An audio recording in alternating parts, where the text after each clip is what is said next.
In the financial district of San Francisco, under a cold downpour, a 9-year-old girl stood trembling. Her thin fingers desperately clung to a rain-soaked old photograph. "Wait, please." Her voice pierced through the footsteps of businessmen. "You are my father." At her call, a wealthy man in a luxurious suit stopped, surrounded always by secretaries and security. His usual entourage was now marked by faces filled with shock. Her chestnut hair drenched, her thin coat clung to her body.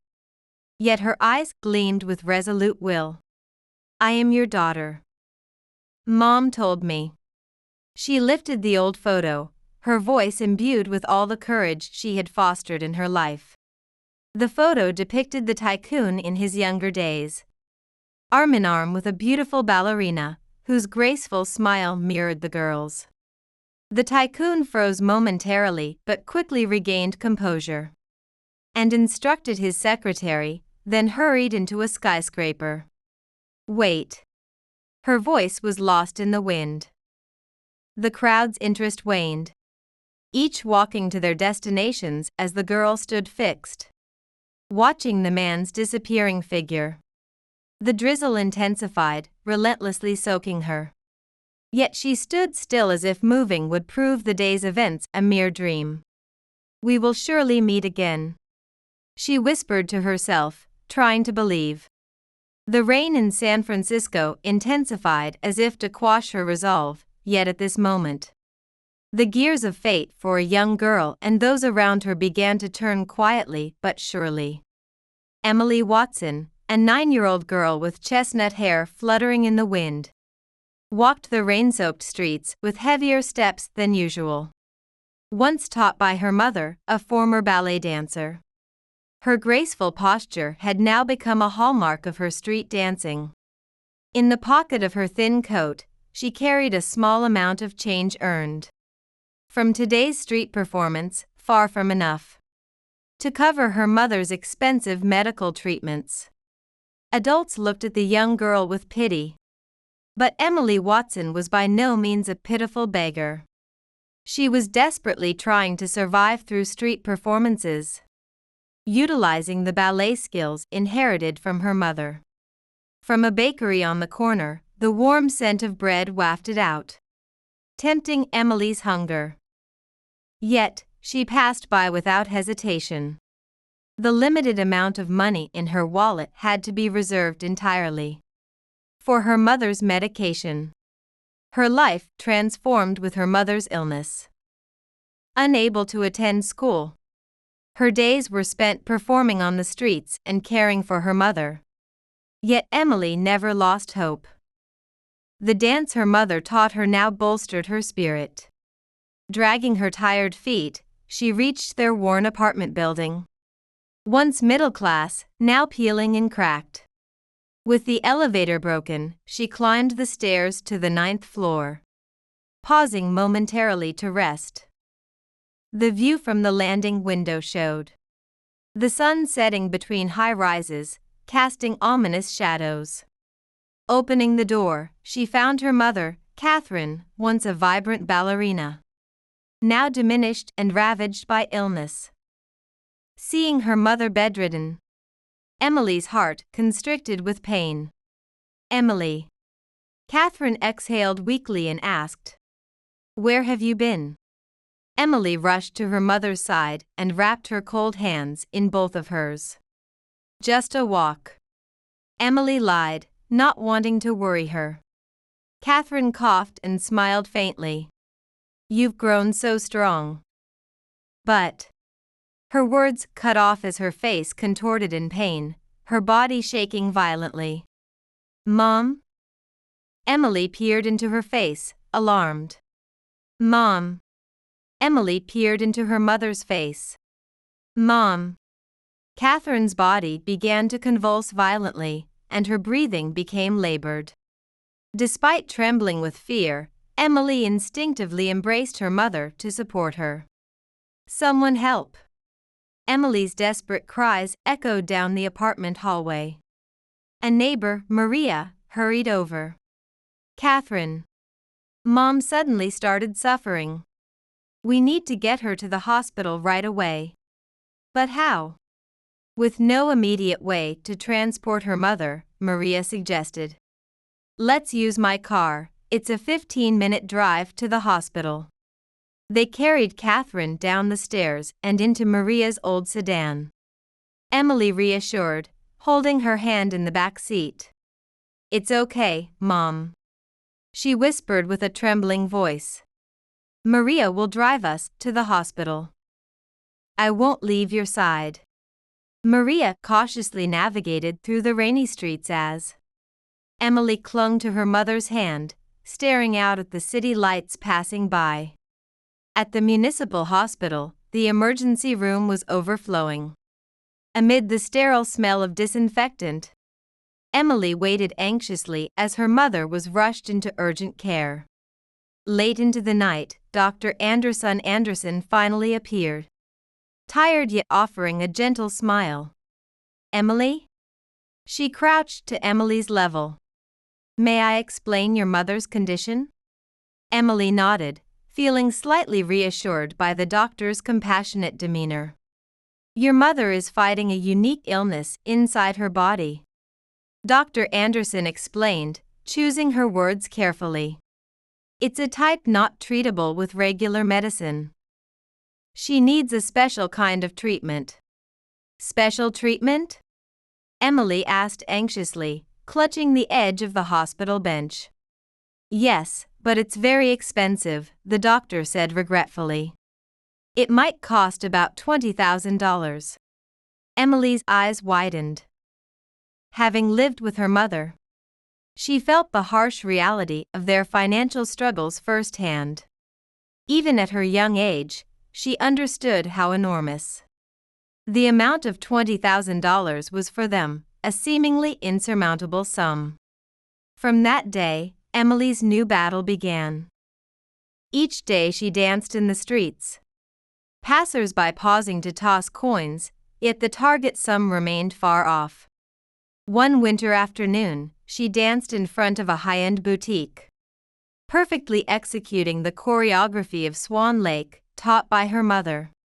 Then, the store's owner, Victoria, a graceful woman in her mid-40s, and well known in the local social circles, stepped out. Victoria noticed the girl dancing on the street, her movements clearly shaped by formal training. However, as she approached Emily, Victoria suddenly clutched her chest and collapsed. Are you okay? Emily rushed to Victoria's side. As the surrounding adults paused in shock, she calmly remembered the techniques she learned from nursing her mother. I'll call for help. Please, take deep breaths. A boutique employee, watching from inside, ran out and said, I'll call 911, quickly pulling out her phone. Emily held Victoria's hand, continuously speaking soothingly. The ambulance will be here soon. Let's breathe together. Slowly inhale, yes, slowly exhale. Victoria's breathing gradually stabilized, Emily never letting go of her hand, remembering how she had held her mother's hand in similar distress. In the few minutes before the ambulance arrived, Emily gently taught Victoria the breathing techniques her mother had taught her, keeping her calm as onlookers were amazed by the young girl's composed response. When Victoria regained consciousness, she looked at Emily with gratitude. Thank you, little angel. You saved me. Let me reward you. I don't need a reward. Emily shook her head. I help when someone is in trouble. That's what my mom taught me. Victoria was touched by her pure words. Your mother must be a wonderful person. Emily smiled slightly sadly. Yes. But now, she's in the hospital. Their conversation was interrupted by the ambulance's arrival. But Victoria never forgot Emily's words. As she was placed on a stretcher, she quietly asked, What's your name? Emily. Emily Watson. Emily. Victoria smiled. I'm sure we'll meet again. After the ambulance left, Emily started dancing again. This time with a small light of hope ignited within her. She felt that Victoria saw her differently, a warmth she hadn't felt in a long time.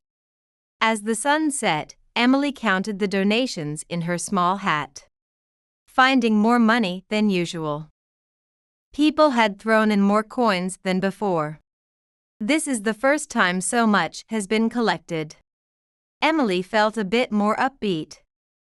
When the doctor told her last week that her mother's new treatment would cost $20,000, she was overwhelmed. How could she raise such a large sum? But now, looking at the coins in her hat, Emily nodded slightly. It was still a long way to go. But today the large figure felt a bit more tangible. I can achieve this. Wait for me, Mom. Her words were filled with a newfound determination. But as if time was running out, Catherine's condition worsened day by day. One morning, when Emily arrived at the hospital room, her mother lay unconscious. Only the sound of the monitor echoed in the quiet room. Your mother fell into a coma last night, Dr. Anderson told her. Emily couldn't believe her ears. Coma, what does that mean? Emily's voice trembled. Emily, your mother is in a very deep sleep now. But it's not like normal sleep. We don't know when she will wake up. Following that, with the help of the hospital's social worker, Catherine continued to receive treatment. Still, the special treatment needed to awaken her required funding. Emily continued to dance on the streets while also dancing in the hospital room, hoping to wake her mother. Sometimes she cried, sometimes she smiled, continually talking to her mother. The nurses, who witnessed her efforts up close, were secretly moved by the brave girl. Reality, however, was unforgiving. One day, the landlord Mrs. Clark visited the hospital. Emily, she said sternly, you've been behind on rent for 3 months. If you don't leave by tomorrow noon. Emily pleaded desperately. Please, just wait a little longer. When Mom wakes up. I sympathize, but you have until noon tomorrow to pack your things, Mrs. Clark said coldly. That night, Emily packed her mother's keepsakes into a small bag, carefully wrapping the precious ballet shoes like treasures. Having nowhere to go, she decided to spend the night in a corner of the hospital. During the day, she danced on the streets, and at night, she slept near her mother. That was all she could do. Oh, poor thing, a gentle voice said one night. Emily opened her eyes to find the night nurse, Jennifer, looking at her with concern. From that night on, Emily received the nurse's covert protection. They let her use the staff shower and shared warm meals with her. Emily's main meals were bread and milk bought from the hospital store. But the nurse's kindness eased her loneliness a bit. One day, as she danced in a park near the hospital, the cold autumn wind brushed her cheeks, and she meticulously repeated the movements her mother had taught her. Emily, is that you? Turning around, she saw Victoria, who had recovered from the episode. On the day Emily helped her, now smiling gracefully. Thank you for that day. Victoria approached warmly. How has your mother been? Emily hesitated. She had been pretending to be strong not to worry the adults. But tears suddenly flowed at Victoria's kind gaze.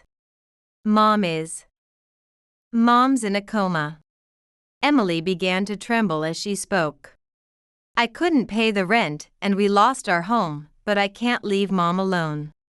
As Emily painstakingly explained her situation, Victoria looked shocked and immediately embraced her warmly. Then, suddenly, Emily felt a tightening in her chest. Mom. What's wrong? Victoria looked into her face worriedly as Emily exclaimed, "Something might have happened to Mom." They ran to the hospital together. Arriving at the hospital room, doctors were bustling about. "Emily, wait here." A nurse tried to stop her, but Emily desperately looked for her mother. Amidst the sharp beeping of monitors, Dr. Anderson was giving orders. "Her blood pressure is dropping rapidly. Start life-saving measures." Watching the scene, Emily offered a silent prayer. "Please, save Mom. There's so much I still want to talk to her about. I want to show her my dance." Victoria silently held Emily's shoulder, feeling the small girl's strength and fragility. The clock's hands cruelly moved slowly. The atmosphere in the room felt as if time had solidified. The fluorescent lights casting an uncanny glow on the cold surfaces of the medical equipment. "Let's keep hope." Victoria's voice carried a faint warmth amidst the chaos, touching Emily like a ray of sunlight piercing through cold rain. As doctors continued their urgent efforts, Victoria stepped away to call her husband to explain the situation.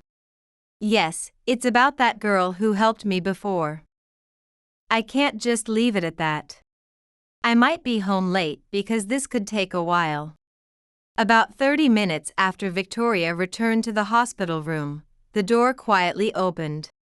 "Victoria? Oh, you came?" "Yes." Emily turned at the sound of his voice, her body tensing. "Dad." William looked puzzled. I don't think I'm your dad." Confused, William watched as Emily, trembling, took out a photo to show him. "Please look at this picture." William indifferently took the photo, but his eyes widened as he saw it. It was a picture of him in his younger days with the ballerina, Catherine. "This is my mother, Catherine." Emily's voice was quiet yet certain. "And you are my father." "This photo." William's voice trembled. "Catherine, from the Giselle performance 10 years ago. Mom wrote on the back of this photo." Emily turned the photo over to show the writing. "If anything happens to me, this man is your father, William Sterling. I don't understand much beyond this." Emily paused briefly. "You might not remember, but we met by chance in the city today. I tried to call out to you, but my voice didn't reach." William gasped. "Was it the girl soaked in the rain?" "I thought I heard something. But the sound of the rain was too loud." "Yes." She took a deep breath and continued with a trembling voice.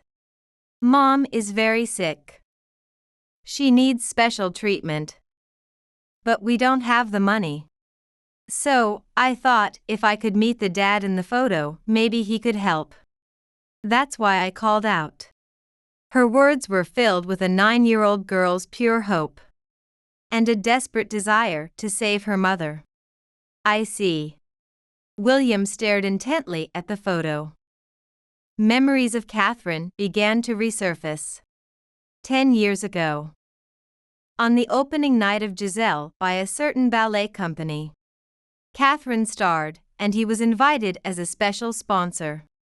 The image of their first meeting backstage was vivid in his mind. She was dressed in a white tutu, her hair neatly tied up. Taking deep breaths before the performance. He felt something fateful in her tense profile. After the performance at the reception, he gathered his courage to speak to her. She had a soft smile, different from her stage persona. They quickly grew close. He went to her performances weekly, had late dinners together, and talked about art until dawn. But it didn't last long. William had to suddenly return to New York to take over his family business. Their farewell was abrupt. She just nodded quietly and said, "Goodbye." And this photo remained as their last memory. Catherine was carrying such an important secret alone. William's voice shook slightly. Victoria watched silently, understanding the gravity of the situation.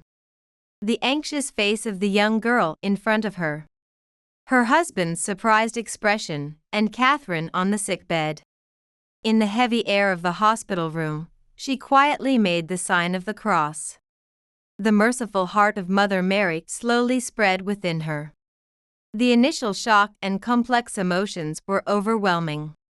But now, at the altar where she had pledged her wedding vows, she understood the meaning of love more deeply. Love sometimes grows through trials. Her gaze settled on the small figure of Emily. She had felt God's guidance since the day this child saved her life. Now, everything was beginning to connect. This was not a coincidence. It was a revelation from God. All is God's will, echoed quietly in Victoria's heart.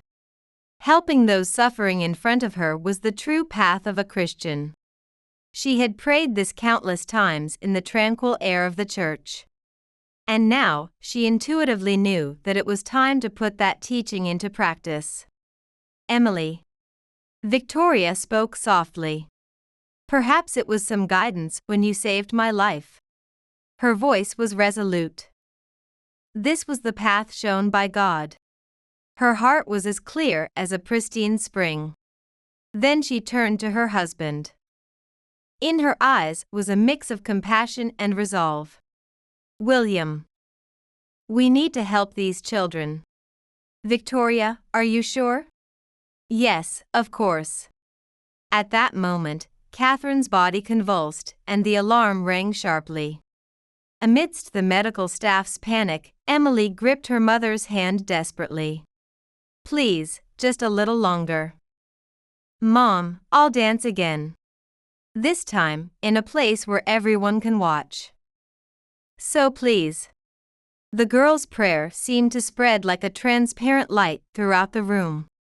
Victoria placed her hand on Emily's small back. The merciful heart of Mother Mary quietly awakened within her. Perhaps God had given her the chance to be a mother in another way, as she had not been able to have children of her own. Emily, your prayers must be reaching your mom. Let's pray together. Moved by Victoria's words and demeanor, William felt a profound impact. The depth of compassion within her made him realize how trivial the value of his superficial success was. Now, seeing the daughter desperately holding her mother's hand, he understood what was truly important in life. Suddenly, the doctor's hand paused. The air in the room seemed to freeze. The monitor's alarm sounded weakly, as if signaling that Catherine's life flame was flickering. Her heartbeat is. The doctor's voice trailed off. Emily clasped her mother's hand with both of hers. From her small hands, a mysterious warmth was transmitted. Mom, remember? When I was little and had a fever, you always held my hand. So now it's my turn. At that moment, Catherine's fingers moved slightly. It was the graceful movement of her hands when she instructed her daughter in ballet. It's like she's dancing. Victoria's voice resonated quietly. Emily, your mother is dancing with you now. William was breathless at the sight. The image of Catherine shining on stage long ago overlapped beautifully with the current moment between mother and daughter. He was hit by a deep regret for having lost sight of what he should have protected. The monitor's waveform is stabilizing, a young nurse gasped. Catherine's fingertips began to move more distinctly, as if dancing to an invisible music, marking an elegant rhythm. Mom. Emily's voice trembled with hope. Are you teaching me a new choreography? At those words, Catherine's lips moved slightly. More, keep your arms soft. Her voice was faint, but it carried a definite will. Catherine's recovery, after regaining consciousness, surpassed the doctor's expectations. It was as if the strong will of a mother who couldn't leave her daughter alone was supporting her from the inside. A few days later, when Emily arrived at the hospital room, she found Catherine sitting by the window, slowly stretching. "Mom, it's okay." Catherine smiled at her daughter's worried expression. "I need to start moving my body little by little." Though she needed support from the nurse, her movements bore the grace of a former ballerina. 2 weeks after regaining consciousness, Victoria and William visited the room. They had been coming daily to convey Emily's progress and watch over Catherine's recovery. "Catherine, we would like to be present for Emily's lessons from now on." Victoria's offer seemed to surprise Catherine. Emily gently held her mother's hand and began to recount the past 2 weeks. The scariest moment was when Mom's hands got cold. Emily's voice trembled slightly. "But Victoria told me to keep hope." Victoria squinted into the sunlight pouring through the window. The change within her felt like divine revelation. More than just accepting this mother and daughter as William's wife, she felt a conviction to walk with them as a new kind of family, quietly but firmly shining within her. "Catherine." William broke the long silence. "I want to take responsibility for your treatment and Emily's future. This isn't charity or atonement. It's my true wish," he said, looking directly at Catherine. Catherine's expression turned complex. "William, you have your wonderful family now." Then, Victoria stepped forward quietly. "Catherine, perhaps family doesn't have just one form. Maybe it's freer and warmer than we adults think." And Victoria paused, smiling warmly. "There's a party at my shop next Christmas. I would love for Emily to dance there." For Emily? Emily didn't fully understand the adult's words, but she sensed something important was changing. "I want to dance. I'd be so happy to dance at Victoria's shop for Christmas. Then Dad can see the dance Mom taught me, right?" Her innocent words deeply moved the adults. Warm tears welled up in Victoria's eyes, tears of pure affection, untouched by jealousy or insecurity. "We have a cottage," Victoria continued cautiously, "on a hill in an old mansion. The morning sun beautifully lights up the eastern room." She gauged Catherine's reaction. "It could be a good environment for your rehabilitation. It has a large quiet garden, and it could also be a lesson room for Emily. How about staying there for a while?" William was surprised by his wife's suggestion, which he had been hesitant to voice. Perhaps she had seen through his conflicted feelings between his responsibility towards Catherine and his love for Victoria. Catherine's face clouded. "You don't need to do so much." "Oh, don't be reserved." Victoria's voice was filled with conviction. "This is for all of us. For Emily, for your recovery, and—" She paused, looking warmly at her husband. "For William too." Emily watched the adults talk, holding her mother's hand, her little heart a mix of hope and anxiety. The morning light streaming through the window softly illuminated Catherine's pale cheeks. She had been silent for a long time, her eyes closed. "Mom, are you in pain?" Emily peered anxiously into her mother's face. Catherine slowly opened her eyes. "No, I'm okay. I was just thinking about how we've always fought alone, relying on no one, believing that was the right thing." At that moment, the morning sun streamed in more strongly, bathing the entire hospital room in a golden light, as if heralding a new dawn. "But, Emily." Catherine gently squeezed her daughter's hand. "That might have been a mistake. When someone offers help in times of trouble, it's okay to accept it." "Yes, Mom." Emily didn't fully understand everything her mother said, but she wholeheartedly agreed with the idea of accepting help when in need. Catherine smiled at her daughter's straightforward response. "You're much wiser than me. Trusting people, loving, depending on others. You understand it better. And the importance of reaching out to others." Victoria explained to Catherine how Emily had saved her. "Emily did that?" "That day, Emily told me. If someone's in trouble, I help them because that's what Mom taught me." A light shone in Catherine's eyes. "I didn't intend to teach you that. We didn't have the luxury or kindness." "No," Victoria quietly interjected. "Catherine, by simply living each day, you taught Emily the most important things. Never giving up, being strong for those you love, and..." William nodded deeply, seeing the most important things he had overlooked shining right in front of him. Being strong. "But sometimes, I was too strong." Burdening Emily, making her dance on the streets. Catherine's words faltered. "Mom, did you know?"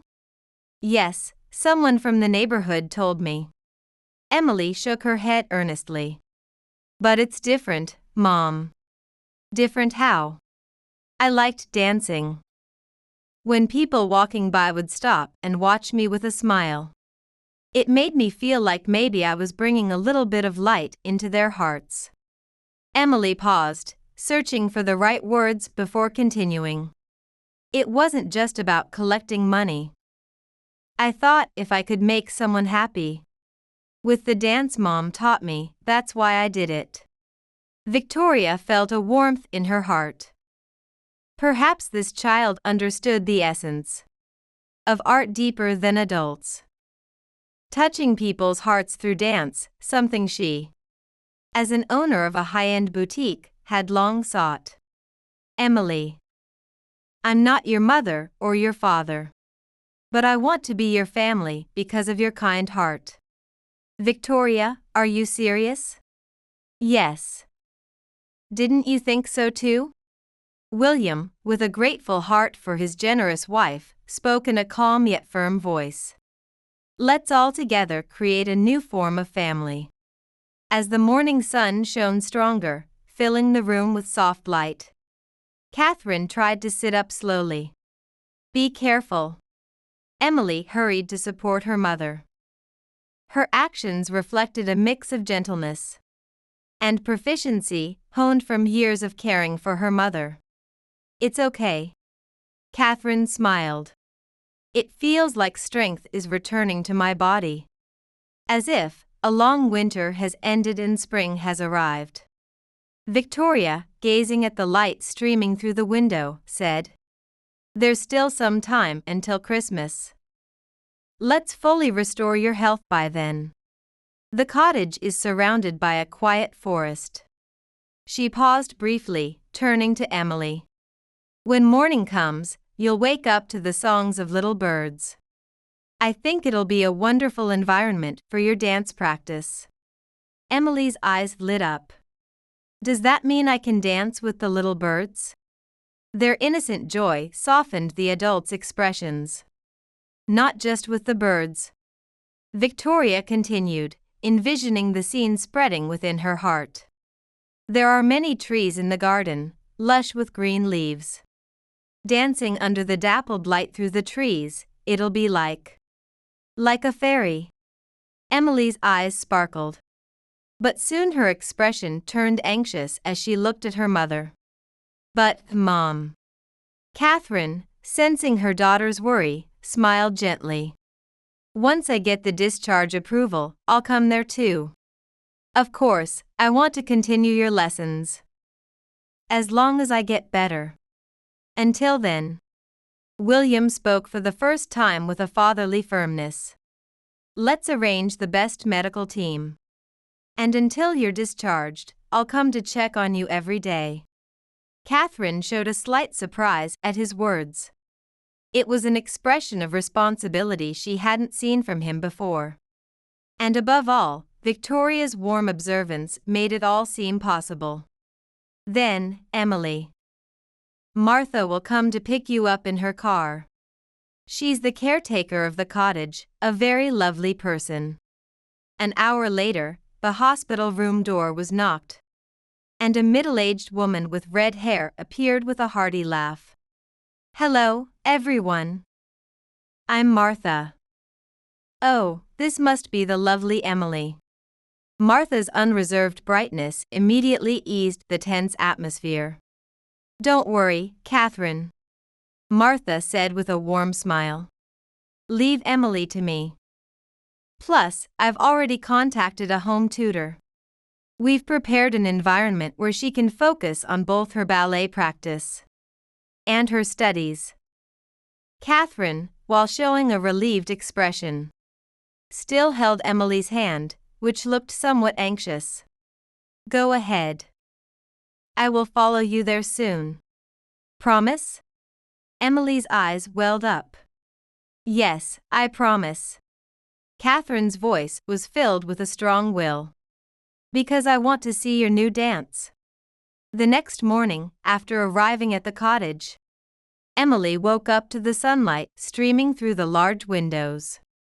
True to Victoria's words, the songs of birds filled the room. "Good morning, miss." Martha's voice cheerfully echoed from downstairs. "Breakfast is ready. Special pancakes this morning. I've asked about your preferences from Lady Victoria." As she descended to the dining room, the aroma of warm pancakes filled the air. Martha laughed heartily. "Emily, today marks the start of your new life. First, let's have a good breakfast, and then I'll show you the lesson room." She winked. Lady Victoria specially designed it. The mirrors and floors are professional grade. After breakfast, Martha led Emily to a large room on the east side of the cottage. "Here it is." The morning-lit lesson room dazzled Emily. Custom wood flooring shone amber, and wall-to-wall mirrors softly reflected the morning light. Outside the ceiling-high windows, trees stood quietly. "Lady Victoria said," Martha began as she stood by the window, "I look forward to seeing Emily's talent bloom in this room. And," she lowered her voice slightly, "I also took ballet lessons when I was young, so I'll be watching your practice closely." At those words, Emily showed a genuine smile for the first time. In the hospital, Catherine was diligently working on her rehabilitation. She was regaining her strength at an unprecedented rate, surprising the nurses. "I must hurry before Emily learns new techniques." She tried to stand from her wheelchair, her voice strained. "But don't overdo it," the nurse cautioned. "It's okay. I have a dream to chase. Not just my own anymore. A dream we all share." Catherine answered with a quiet conviction. A week into their new life at the cottage, Emily's days were unexpectedly fulfilling. Woken up by the songs of birds early in the morning, she relished Martha's special breakfast. The boisterous and warm-hearted caretaker had quickly become a pillar of support for Emily. "Let's get started with enthusiasm today." Martha's voice was always cheerful. "Morning is for studying with the tutor, afternoon for ballet lessons. And in between, we need to water the garden flowers." "Yes. I'll do my best today." The East Side lesson room became Emily's favorite spot. Bathed in morning sunlight, she meticulously reviewed each movement taught by her mother. Watching her reflection in the wall-to-wall mirrors, she sometimes murmured, "A little more like this," as if she could hear her mother's voice. As the seasons shifted from autumn to early winter, the trees in the cottage garden shed their last leaves, and the light streaming into the morning lesson room grew even clearer. And then, 2 weeks before the performance, Emily was at Victoria's boutique. She had set up practice days twice a week at the boutique to get accustomed to the space she would use in the show window. "What do you mean?" Victoria's voice was unusually tense. Sitting across from an unfamiliar woman in the boutique's reception room. "I'm sorry," the woman said. "The development matter was sudden for us as well." At that moment, William arrived, having sensed the situation and immediately come to the store. "My name is Kamaya." The woman introduced herself as she stood and offered her business card. "My husband's company is handling this district." "Oh, you're Mrs. Kamaya, the president's wife?" William's expression softened. "I've heard much about you."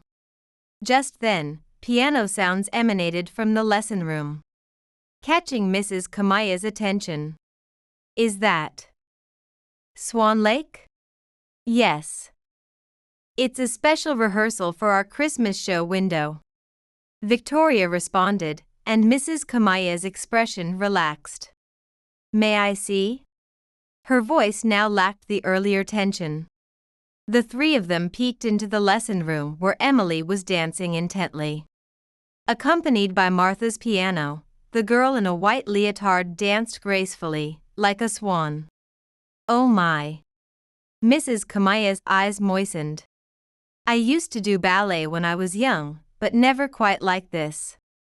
William explained quietly. "That's Emily. She used to dance on the streets to pay for her mother's medical bills. Now, she's my daughter." Mrs. Kamaya turned back in surprise. "You're..." Victoria smiled gently. "It's a complicated story, but now she's part of our new family." Emily continued to dance as the setting sun threw. The window bathed her in golden light. William was reminded of last week's visit to the cottage for a rehearsal. "I want to regain my mother's pride," Emily had said, deeply moving him. Later, alone in the garden, she stopped under an old cherry tree and looked up at the sky. "Hey, Dad. I realized something in the hospital." "What's that?"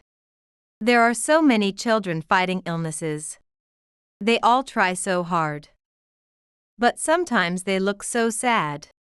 She paused, searching for the right words. "When I was dancing on the street, if I could make someone who looked sad smile, it made me happy. I'd be happy if my dancing could make those kids smile too." Her eyes from that moment were still etched in his memory. "Mrs. Kamaya," William began softly. "She wants her dancing to give hope to children fighting illnesses through this show window." "Oh my." Mrs. Kamaya's voice trembled.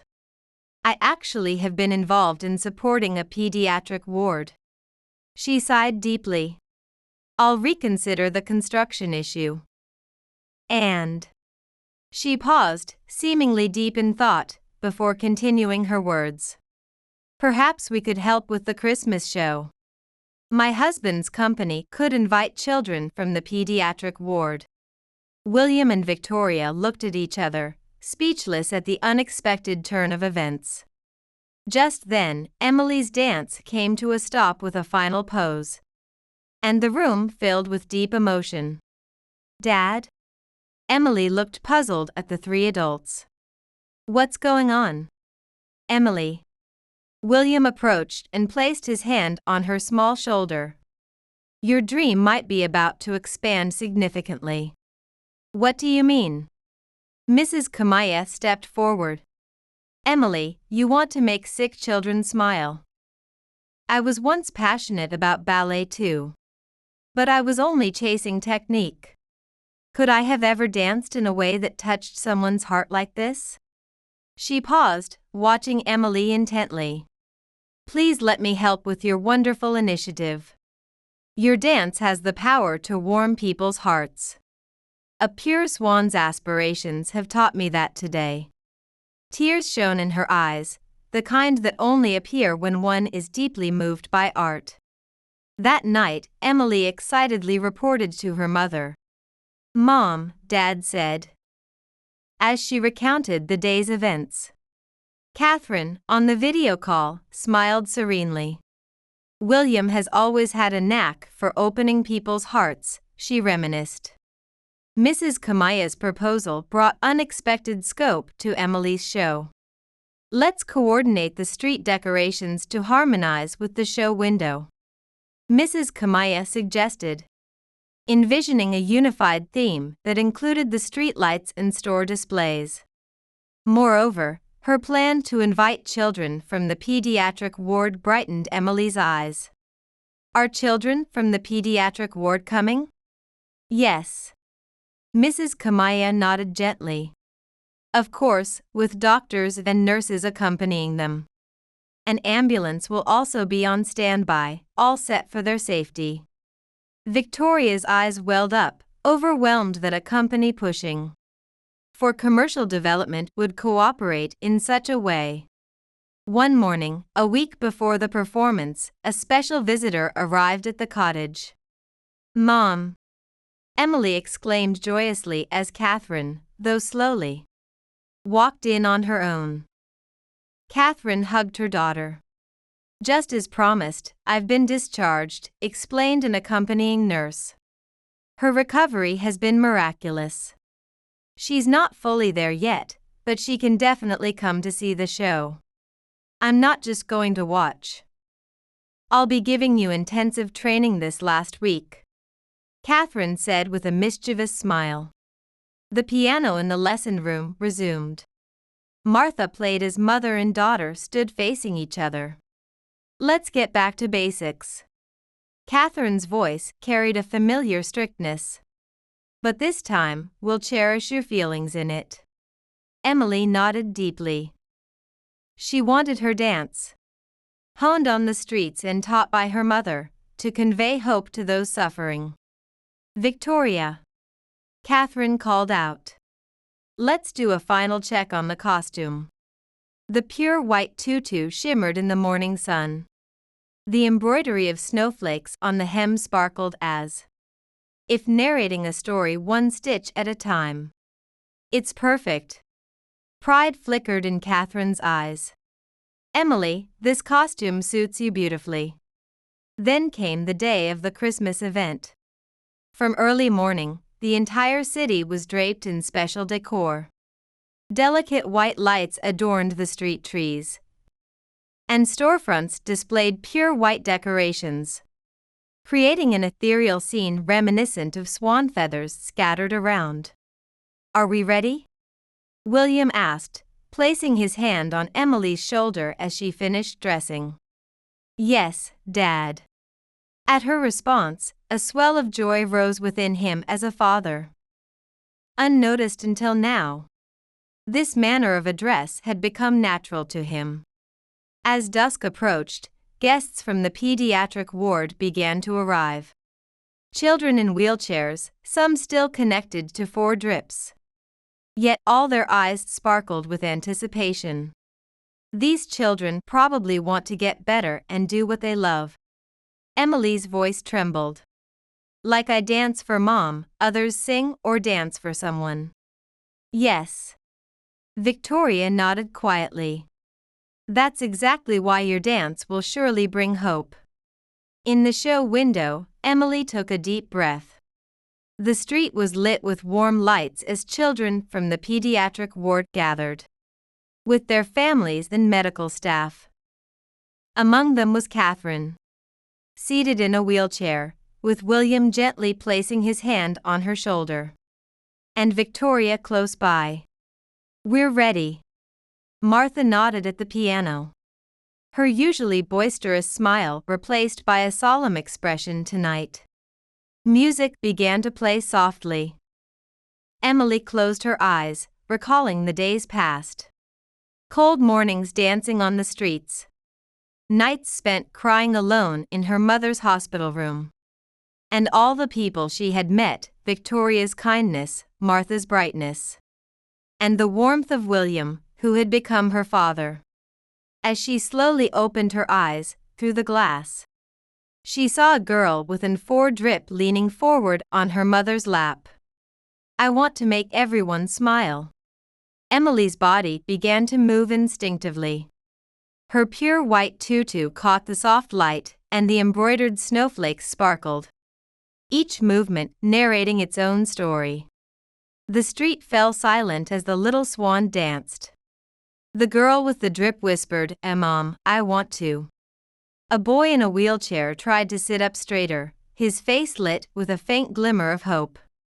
Tears streamed down Catherine's cheeks, tears of pride for her daughter, and of cherishing her new family life with William and Victoria. Martha's piano climaxed the narrative. Emily's dance was reaching its final scene. White feathers danced, and light shone on the lake. The moment felt warm to Emily. This was the joy of dancing for others. This was the happiness of delivering hope.